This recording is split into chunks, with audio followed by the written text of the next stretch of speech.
नमस्कार, जय हिंद। आज इंग्लिश ग्रामर की फर्स्ट क्लास लेकर आया हूँ। यहाँ से आपको हम शून्य से शिखर की ओर ले चलेंगे। आज हम आपसे थोड़े से बेसिक कॉन्सेप्ट की बात करते हैं। यदि आपको ग्रामर समझ में नहीं आती है, यदि आपको हेजिटेशन होता है इंग्लिश पढ़ने में या कुछ ऐसा पढ़ाने में या कुछ देखने में, तो आपका कॉन्सेप्ट बिल्कुल क्लियर होगा और बहुत डीपली चीज़ें बताई जाएंगी जो शायद आपको स्कूल में ना पढ़ाई जाती हो। मैं आपकी भावनाओं को समझता हूँ। यदि आप थोड़ी सी भी सीखने की इच्छा या जिज्ञासा रखते हैं तो यकीन मानिए इंग्लिश ग्रामर को आप पानी की तरह पिएंगे। यदि आप थोड़ी सी भी जिज्ञासा अपने अंदर जीवित रखे हैं तो इंग्लिश का फर्स्ट स्टेप जो स्टार्ट होता है वो होता है अल्फ़ाबेट। पहला स्टेप स्टार्ट होता है अल्फ़ाबेट से। अल्फ़ाबेट क्या होता है? Alphabet is a combination of consonant and vowel. Vowel और कॉन्सोनेंट को मिलाकर बनता है अल्फ़ाबेट। हम जानते हैं अल्फ़ाबेट्स के टोटल नंबर होते हैं 26 है। इंग्लिश में अल्फ़ाबेट्स के कितने नंबर होते हैं? 26, यानी 26 अल्फ़ाबेट्स होते हैं, जिसमें 5 आपके वॉवेल हो जाएंगे और 21 आपके क्या हो जाएंगे? कॉन्सोनेंट। अब ये अल्फ़ाबेट को हम 2 पार्ट्स में डिवाइड कर सकते हैं, एक वॉवेल्स में, दूसरा कॉन्सोनेंट में। तो समझिए वॉवेल्स क्या होते हैं? ऐसे वर्ड्स जिनको बोलने के लिए हमें किसी अन्य लेटर्स की या अल्फ़ाबेट्स की नीड नहीं होती है, उन्हें हम वॉवेल्स कहते हैं। Vowels are letter which pronunciation without help another letters is called vowel. Vowels एक ऐसे लेटर्स होते हैं जिनका प्रोनाउंसिएशन यानी उच्चारण हम बिना किसी अन्य लेटर की सहायता से कर सकते हैं, उन्हें हम वॉवेल कहते हैं। अब कॉन्सोनेंट क्या होते हैं समझे।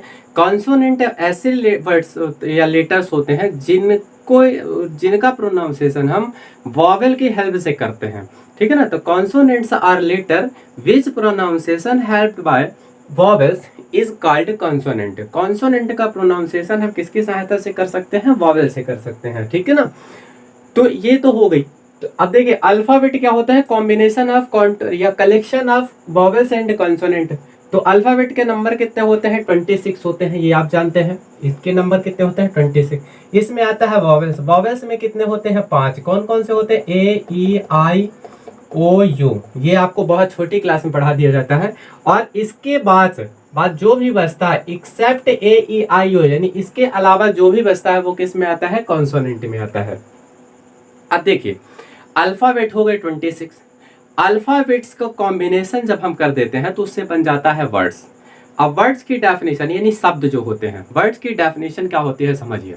Words is a group of letters which makes complete and meaningful sense is called word.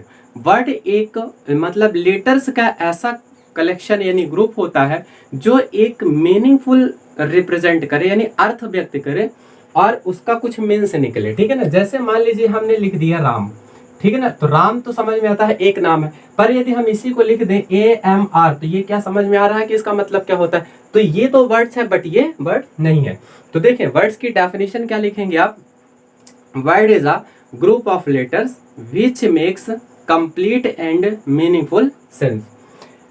अब वर्ड से बनता है सेंटेंस।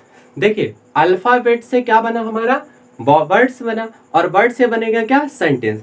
तो सेंटेंस जैसे ही हमने वर्ड्स की डेफिनेशन बनाई उसी प्रकार सेंटेंस की डेफिनेशन बनाएंगे। तो सेंटेंस क्या होता है? Sentence is a group of words which makes complete and meaningful sense.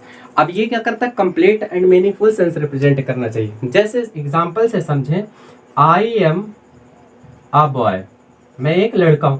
अगर इसको कर दिया जाए AM बॉय आई, इसका क्या कोई मीन्स है? नहीं है। तो रीअरेंज करना पड़ेगा, ठीक है ना। तो ये सेंटेंस नहीं है बट ये सेंटेंस है। तो सेंटेंस की डेफिनेशन क्या बोलेंगे आप? Sentence is a group of words which makes complete and meaningful sense. जो एक कंप्लीट और मीनिंग रिप्रेजेंट करे, कंप्लीट मीनिंग जो रिप्रेजेंट करे उसे हम क्या कहेंगे? सेंटेंस कहेंगे। तो अल्फाबेट से क्या बना? वर्ड्स बना। वर्ड से क्या बना? सेंटेंस बना।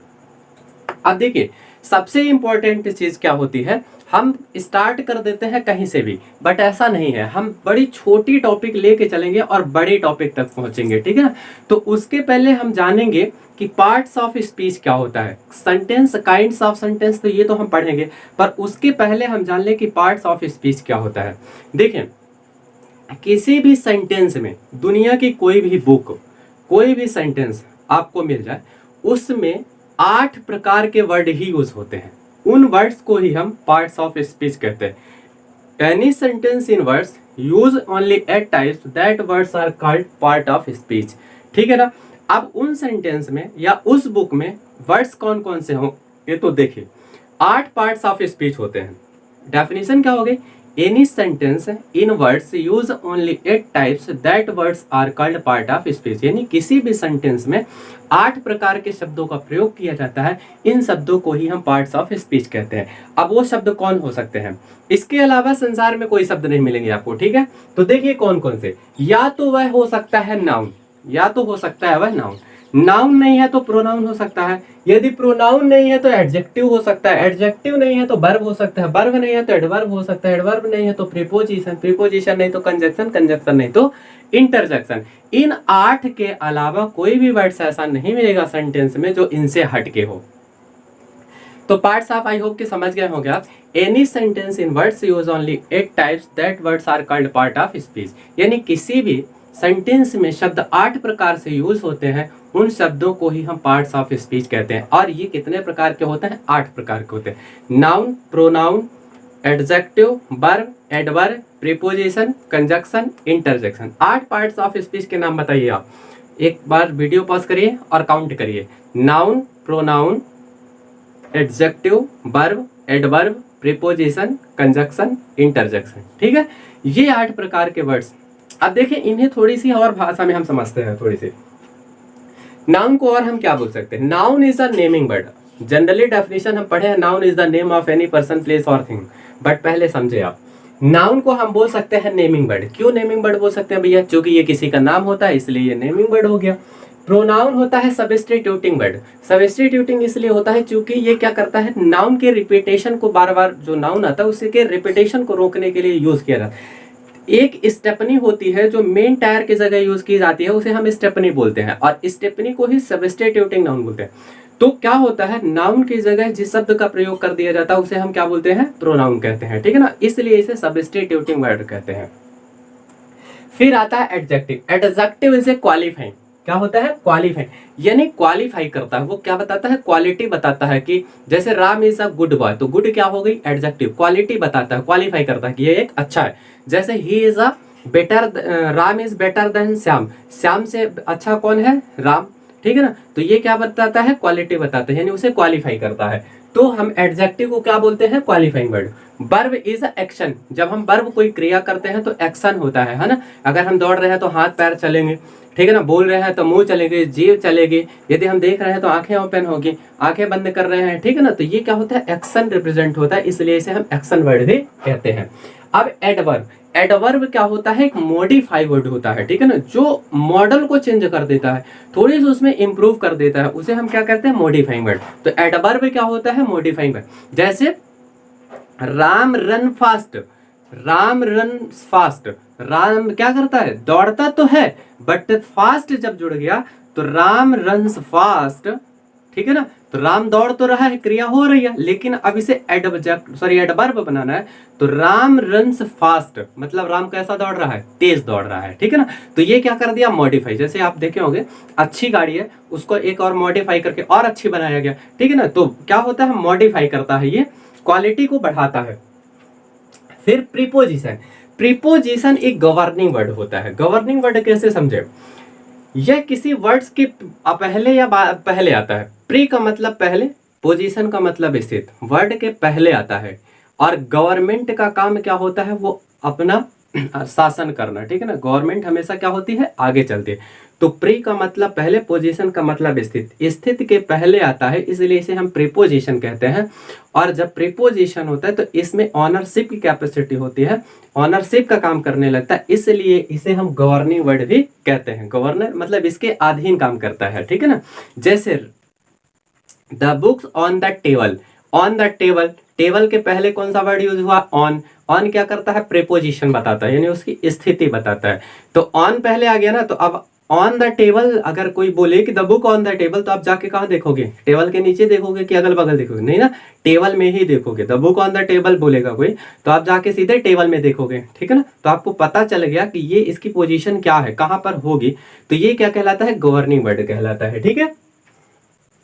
अब इसके बाद आता है conjunction. Conjunction is a joining word. Conjunction का काम क्या होता है? ज्वाइन करता है, जोड़ता है, दो सेंटेंसों को, दो वर्ड्स को आपस में क्या करता है? जोड़ता है। इसलिए इसे हम क्या कहते हैं? ज्वाइनिंग वर्ड्स, यानी कंजक्शन को ज्वाइनिंग वर्ड कहा जाता है।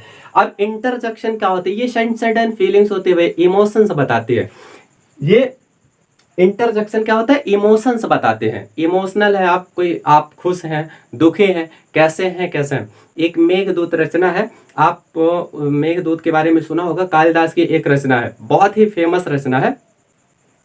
उसमें उस मेघदूत में कालिदास ने अपने पत्नी से वियोग के विरह वेदना में लिख डाले थे और बादलों से संदेश भेजा करते थे, ठीक है ना। तो उस टाइम के लोग बड़ा हंसा करते थे, अरे बादलों से संदेश कैसे जाएगा, पागल हो चुका है ये। आज उन्हीं कनेक्शन के माध्यम से देख रहे हो, इंटरनेट, टीवी, मोबाइल, दुनियादारी सब चल रहा है ना, तो मतलब एक न्यू डिस्कवरी होती है इससे। तो ये क्या होता है? इमोशनल। एक बड़ी प्रसिद्ध लाइन नागार्जुन एक कवि हैं, उन्होंने मेघदूत के बारे में लिखा था, अमल धवल गिर के शिखरों पर प्रियवर तुम कब तक सोए थे, है ना। अमल धवल गिर के शिखरों पर प्रियवर तुम कब तक सोए थे, कालिदास सच बतलाना तुम रोया यक्ष के तुम रोए थे। ये क्या होता है? इमोशंस। यानी नागार्जुन से पूछते हैं कि वास्तव में तुम बताओ, मैं तो पहचानता हूं कि रोया कौन है, ये जो तुम्हारे यक्ष के आंख से आंसू निकल रहे हैं, ये यक्ष का दुख नहीं है, ये कालिदास तुम्हारा है, बस उसके आंखों के माध्यम से निकल रहे हैं, ठीक है ना। तो ये जो फीलिंग्स आती है ना, इमोशनल, ये क्या होता है? इंटरजेक्शन। इसीलिए इंटरजेक्शन को हम क्या कहते हैं? इमोशनल वर्ड्स बोलते हैं, ठीक है ना। आई होप कि आप समझ गए होंगे कि पार्ट्स ऑफ स्पीच क्या होता है। 8 टाइप के होते हैं।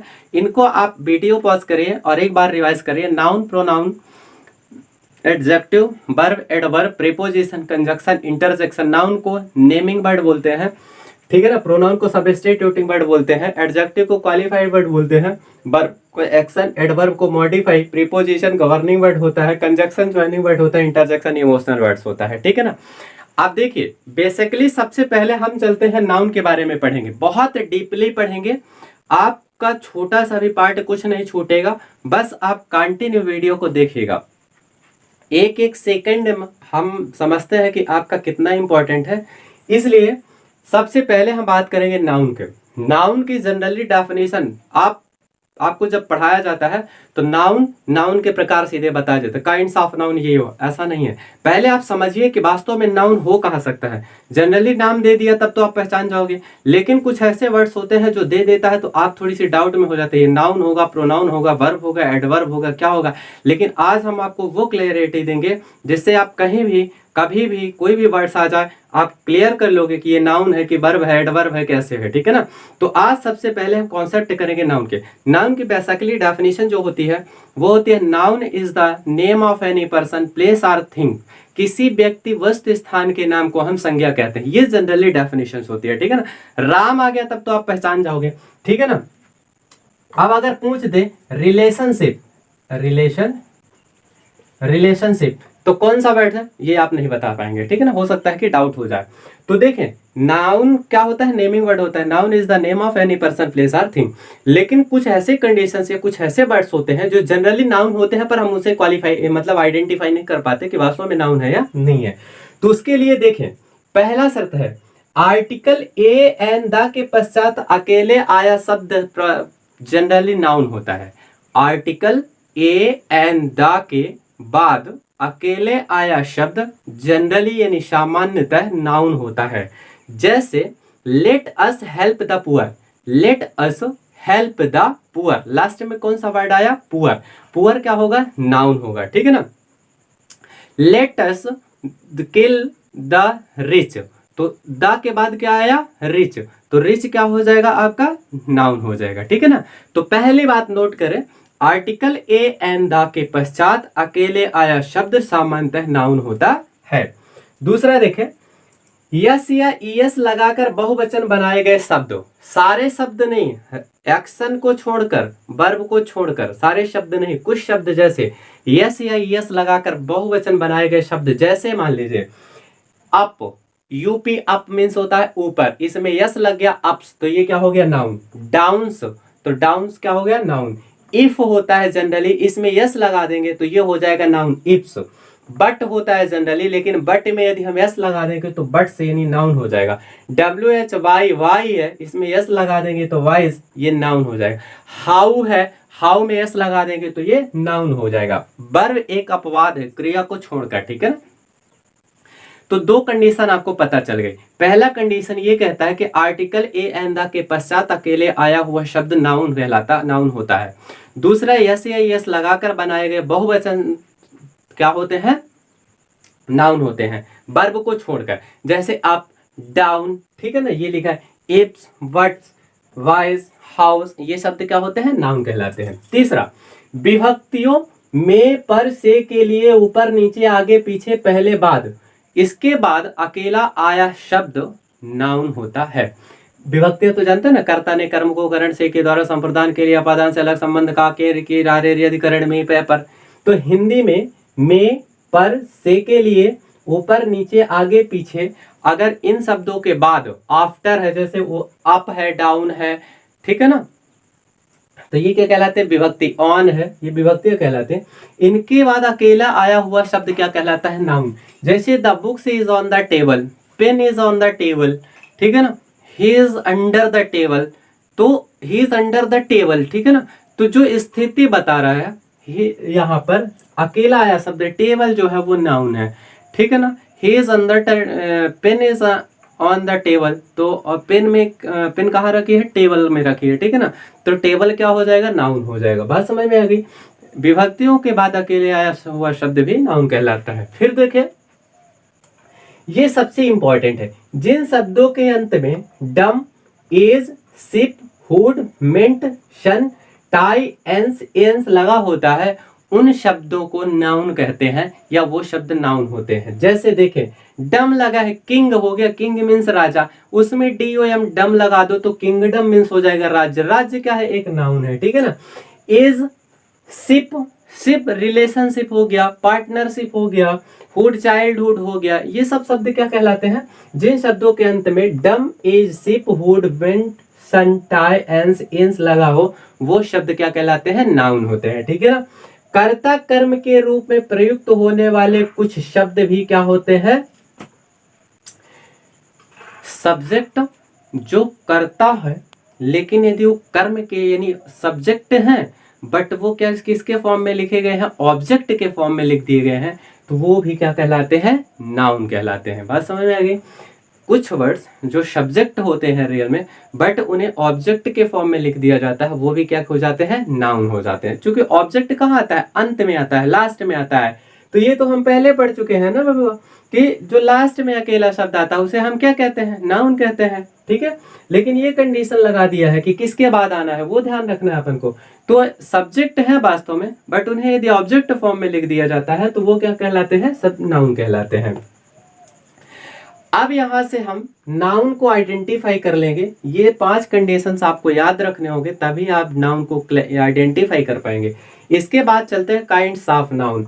नाउन हम जानते हैं मोस्टली कितने टाइप्स की होती है, 5 टाइप्स की होती है। देखिए, common noun, proper noun, collective noun, material noun और एब्स्ट्रैक्ट नाउन, ठीक है ना। काइंड्स ऑफ नाउन 5 टाइप होते हैं, common noun, proper noun, collective noun, material noun, abstract noun. यदि हम इसे कहें common noun, proper noun, collective noun, material noun, abstract noun, तो हिंदी में हम कहते हैं इसे जातिवाचक संज्ञा, इसे व्यक्तिवाचक संज्ञा, इसे पदार्थवाचक संज्ञा, सॉरी समूहवाचक संज्ञा, इसे बोलते हैं पदार्थवाचक संज्ञा, और इसे बोलते हैं भाववाचक संज्ञा।